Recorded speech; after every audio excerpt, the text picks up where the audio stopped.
no debe ser construida y responden en términos generales a criterios técnicos de eficiencia, de equidad, de desarrollo socioeconómico, impacto medioambiental y de coste de oportunidad.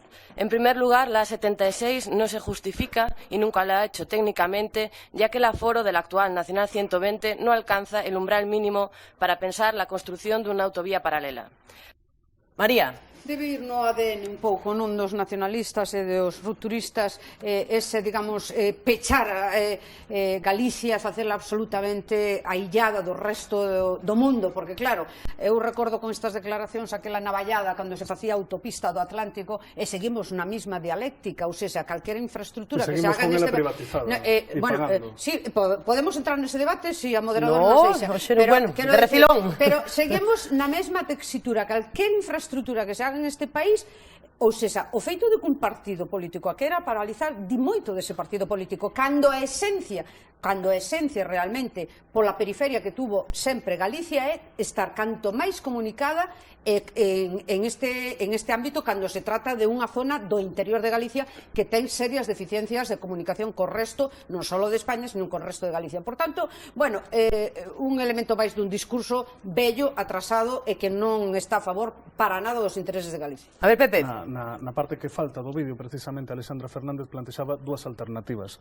A primeira, modificar o trazado, porque o trazado vai a levar unha serie de gastos que son moitísimos, porque xa o vimos no AVE que vai a Asturias, ou tamén reforzar a Nacional 120, porque tamén existe un problema co tema das autovías, que ti non reforzas precisamente o que hai no medio de Ourense a Ponferrada. Estamos a falar, de novo, dunha infraestructura que non construe o país, que non, de alguna maneira, non dá pé a que o país se artelle internamente. Estamos falando de outra conexión para Madrid, estamos falando de outra conexión para fora, entón iso non ten nada que ver. É como que acontece hoxe co tren de cercanías, que é moi doado ir de Compostela a Coruña, pero é moi complicado ir de Compostela a Ordes, porque xa non hai esa parada, porque esa parada vai menos, e iso sufren moitísimas persoas que están no medio rural. E aquí estamos falando ademais dunha cuestión que afecta a Ribeira Sacra, que é un parque natural onde hai postos de traballo e onde hai turismos que precisamente por non pensar ben o trazado se poden ir ao garete. Entón estamos falando de algo máis complexo que unha mera consigna. E logo, dicía Rueda que en Marea non fala de nada. Bueno, falamos da prórroga de ENCE e se aprobou en pleno precisamente revisar a prórroga de ENCE, e falamos da AP9 precisamente de que a AP9 dependa do goberno galego e deixemos de pagar todos por un servizo que por riba non se renova. Primeiro, Valdeorras é unha zona moi importante desde o punto de vista industrial, é a principal reserva de pizarra do mundo e de Europa, cun nivel de exportacións a nivel mundial de referencia, o que implica que hai que ter boas comunicacións para exportar a pizarra, que é unha riqueza para o noso país.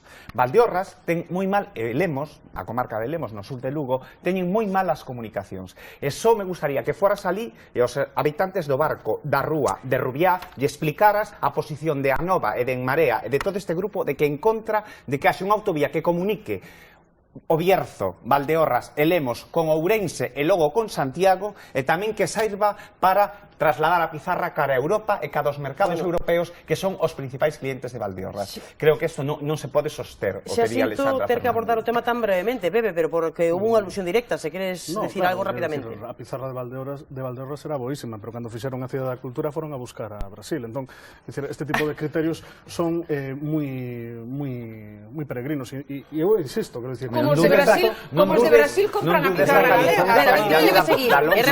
Que remata Pepe, que parece unha alusión e lle dei a quenda, a ver. Non podo falar, non? Podes. O que estaba dicindo, que o que dixo Alexandra Fernández, que o mellor ten razón Cristina, e houve un problema de comunicación, era que se estaban barallando varias alternativas, non solventar ese problema, e logo en relación ao que dicía Rueda, de que en Marea non está presente, o que me pregunto o que está facendo ali Pilar Rojo, que non sabemos nada dela. Pois mira, mañá estará connosco Paula Prado, preguntaremoslle que están facendo os deputados e senadores do partido